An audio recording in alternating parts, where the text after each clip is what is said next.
ಗದಗ ಜಿಲ್ಲೆಯ ಲಕ್ಷ್ಮೇಶ್ವರ ಪಟ್ಟಣದಲ್ಲಿ ನಿನ್ನೆ ರಾತ್ರಿ 10 ಗಂಟೆ ಸುಮಾರಿಗೆ ಪಾದಚಾರಿಯೋರ್ವರಿಗೆ ಬೈಕ್ ಡಿಕ್ಕಿಯಾಗಿದೆ.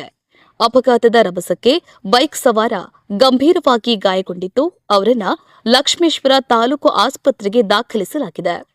ಅಪಘಾತದ ಸುದ್ದಿ ತಿಳಿದು ಸ್ಥಳಕ್ಕೆ ದೌಡಾಯಿಸಿದ ಶಿರಹಟ್ಟಿ ವಿಧಾನಸಭಾ ಕ್ಷೇತ್ರದ ಜನಪ್ರಿಯ ಯುವ ಶಾಸಕರಾದ ಡಾ ಚಂದ್ರಕೆ ಲಮಾಣಿಯವರು ಗಾಯಾಳುವನ್ನ ಭೇಟಿ ಮಾಡಿ ಅವರ ಯೋಗಕ್ಷೇಮವನ್ನು ವಿಚಾರಿಸಿದ್ದಾರೆ. ಬಳಿಕ ಹೆಚ್ಚಿನ ಚಿಕಿತ್ಸೆಗಾಗಿ ಗದಗ ಜಿಲ್ಲಾ ಆಸ್ಪತ್ರೆಗೆ ದಾಖಲಿಸಿದ್ದಾರೆ. ಇದೇ ಸಂದರ್ಭದಲ್ಲಿ ಆಸ್ಪತ್ರೆಯಲ್ಲಿ ಇತರೆ ಚಿಕಿತ್ಸೆ ಪಡೆಯುತ್ತಿರುವವರ ಯೋಗಕ್ಷೇಮವನ್ನು ವಿಚಾರಿಸಿ ಧೈರ್ಯ ತುಂಬಿದ್ದಾರೆ. ಈ ಸಂದರ್ಭದಲ್ಲಿ ಮಂಡಲದ ಪ್ರಧಾನ ಕಾರ್ಯದರ್ಶಿ, ಯುವ ಮುಖಂಡರು, ಕಾರ್ಯಕರ್ತರು, ಅಭಿಮಾನಿಗಳು ಜೊತೆಗಿದ್ದರು. ಗಾಳಪ್ಪ ಹೆಚ್ ಹರಿಜನ್, ಲಕ್ಷ್ಮೇಶ್ವರ.